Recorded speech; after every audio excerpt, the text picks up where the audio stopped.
푸슈킨의 대위의 딸입니다.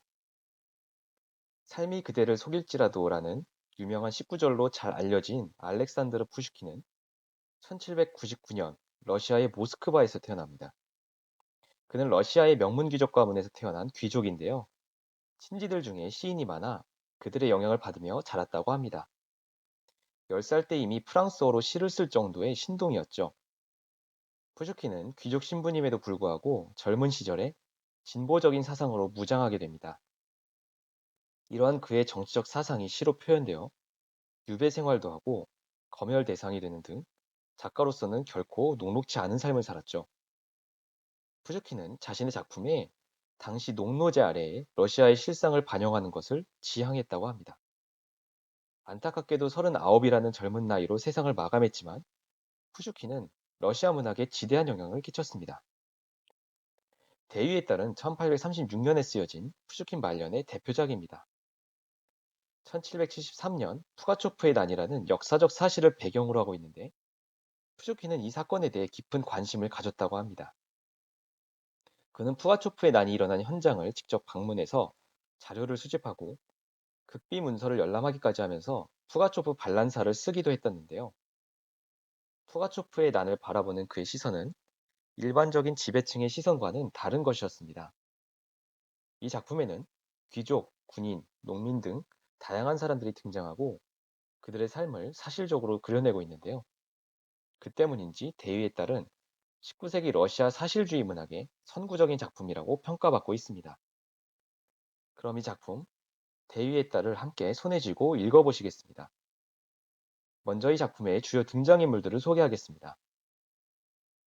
이 작품의 주인공은 표트르 안드레이치라는 젊은 귀족입니다. 그는 아버지의 성화로 군인으로 임관하고 나이 든 하인인 사벨리치라는 남자를 데리고 머나먼 변방의 요새에 부임하게 되는데요. 그 요새의 사령관은 미로노프 대위입니다.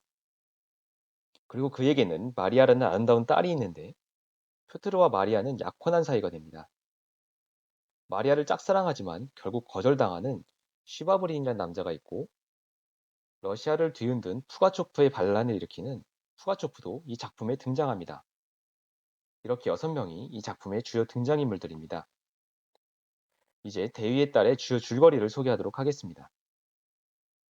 주인공인 표트르 안드레이치는 아직 스물도 되지 않은 젊은 귀족 남자입니다.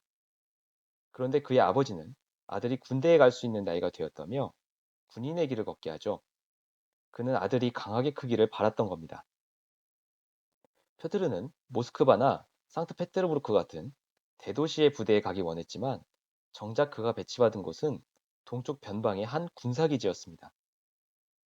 나이든 하인인 사벨리치와 함께 부임지로 가는 길은 그 자체가 너무나도 힘든 고행길이었죠. 그들은 가는 길에 한 불황자를 만나게 되는데요. 표트르는 그에게 자신의 토끼 가죽 외투를 줍니다. 이 행동이 훗날 그의 운명을 뒤바꾸게 되죠.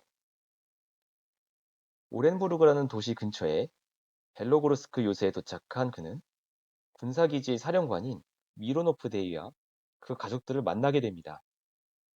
표트르는 미로노프 대위의 딸인 마리아와 사랑에 빠지죠.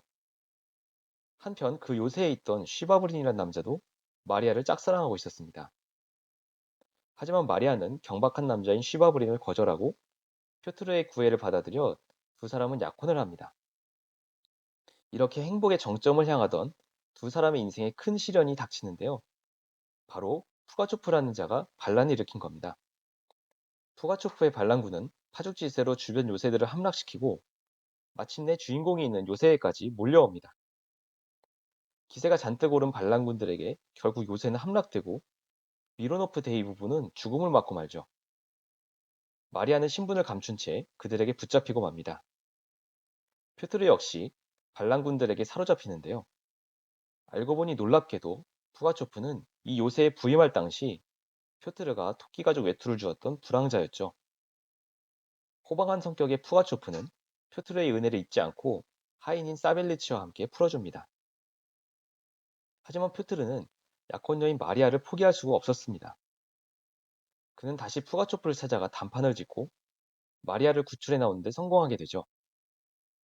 푸가초프는 과거에 표트르에게 입었던 은혜와 그의 용기에 감동하여 그를 후대합니다. 우여곡절 끝에 푸가초프의 반란은 결국 진압되는데 표트르가 푸가초프와 친밀한 모습을 보였던 것이 화근이 되어 무고히 감옥에 갇히고 맙니다. 알고 보니 푸가초프와 내통하다 붙잡힌 쉬바브린이 표트르를 물고 늘어진 것이었죠. 마리아는 약혼자인 표트르를 구하기 위해서 페테르부르크의 황제에게 탄원을 하러 갑니다. 그곳 공원에서 그녀는 한 부인을 만나게 되는데 자신에게 관심을 보이는 그 부인에게 마리아는 자신의 속사정을 모두 털어놓죠. 그 후 그녀는 왕궁에 들어가서 황제를 만나게 되는데 알고 보니 황제는 자신이 공원에서 만났던 그 부인이었습니다. 바로 에카테리나 여자였는데요. 황제는 표트르에 대한 사면령을 내리고 두 사람은 행복하게 고향으로 돌아가는 것으로 이 작품은 마무리됩니다.